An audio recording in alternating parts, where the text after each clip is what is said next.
Hi guys, this is Lisa, and today we're going to be working again with our color challenge for the month using orange, pinks, and browns. So I'm going to be doing a snowflake card. You can see on the right where I've been swatching out some colors, and we're going to be using some regular distress inks in 2 shades of pink and 2 shades of orange. So on that top shade, we've got picked raspberry. And the lighter shade of pink is worn lipstick, and the darker orange is carved pumpkin, with the lighter orange being spiced marmalade. So what I'm going to do is I'm going to take these ink pads and smush them down to get some color out on this laminated piece of paper. It's just a regular piece of graph paper that I ran it through a laminator to get it to be a slick surface so that it won't absorb into the paper. And so once I get those smushed down and get the color that I want, I'm going to water them down a little bit to make them like a light paint, so to speak. And we're going to make our background piece using these distress inks. Kind of a cool technique that I've been wanting to try out since I got my distress inks a few weeks ago. So I've got a 4 1/4 by 5 1/2 card front base taped down, and this is watercolor paper. And I just taped it down to a cutting board so it wouldn't warp up as I'm applying this water to it. So I'm going to get the background paper nice and wet so this color will move once I place it on there. I'm going to use a round brush, and I'm just going to drop the color on the paper. And since the paper is a little wet, it'll help that color start moving around. I'm going to speed up the video a little bit here, and all you'll see I'm doing is adding some water when it looks like it's going to be a little dry, and then dropping those other colors in there. I'm going to try to get those moving around. And the purpose of what I'm doing here and making this background is to layer the color. It's going to be a little bit darker than this when I'm done, because I'm going to lay down one base coat of all the different colors, then I'm going to dry it and then lay down another one. And since I've got this taped onto this board, I'm able to pick it up, move it around if I want some of those colors to move. And I'm not the best watercolorist. I really just started, and I've just started playing around with it. So I'm kind of learning as I go about composition and the different techniques and just the brushes and the water itself. I really don't know a whole lot, but it is so much fun to try. And since I already own Distress Inks from Tim Holtz, I thought I would give this a go. I know a lot of you have it and are looking for maybe a different technique.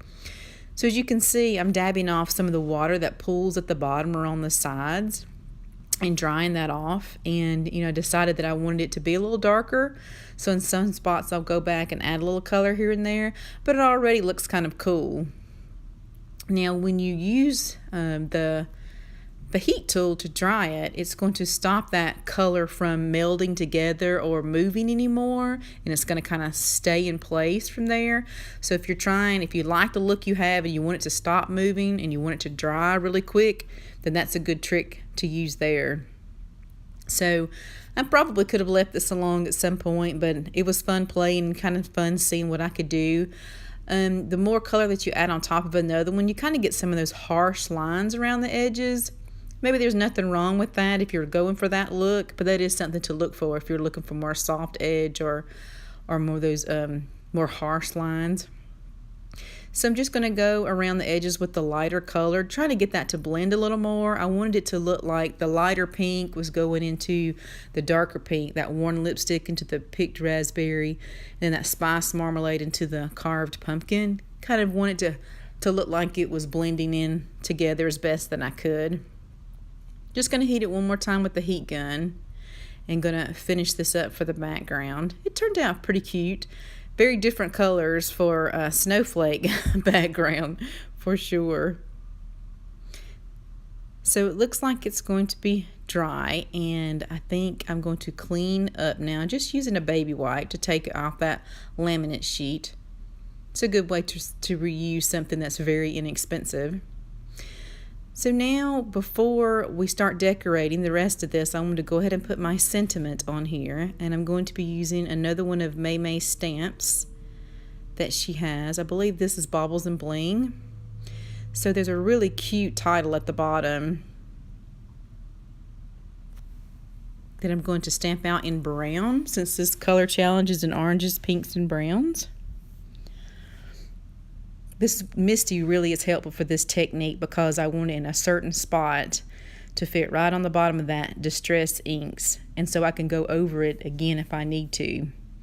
And those snowflakes, if I haven't mentioned it, are from the May May stamp set Fancy Flurries, and I went ahead and stamped them out in those same 4 colors that I was using, and cut them out on a scan and cut machine.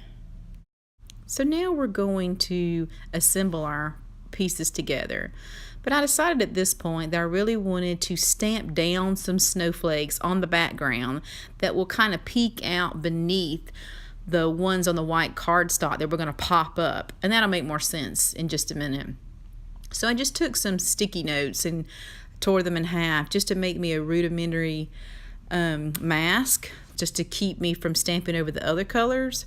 So I'm using the same color of snowflake stamped on top of the watercolor, and it's still going to show up because the watercolor we watered down so much. So it's just kind of a tone on tone look.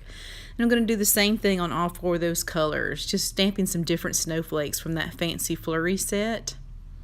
And then over those, we will take those snowflakes that I stamped and cut out and put foam tape on it and lift those up with some dimension over them.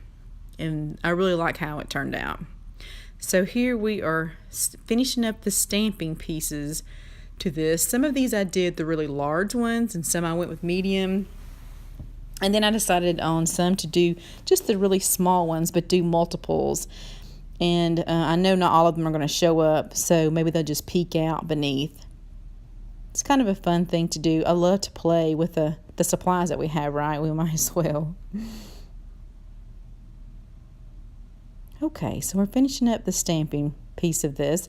And right now it kind of looks like a hot mess, but just hang in there with me. It's going to be really cute in the end. So we take those snowflakes. I'm using some of those foam squares, and I'm going to cut them down, put them on the back, and place them around. I'm going to use 5 snowflakes, and then I'm going to use these little bits and pieces that I have of sequins just in my stash and glue some of those around, give it a little bit of sparkle since there's no shine on this card so far. And that's really it, except to put it on top of the card front. So we're going to glue that down and going to make it a top folding card in a landscape orientation. I really like how it turned out. I hope you do too. Thanks for taking the time to watch this video this week.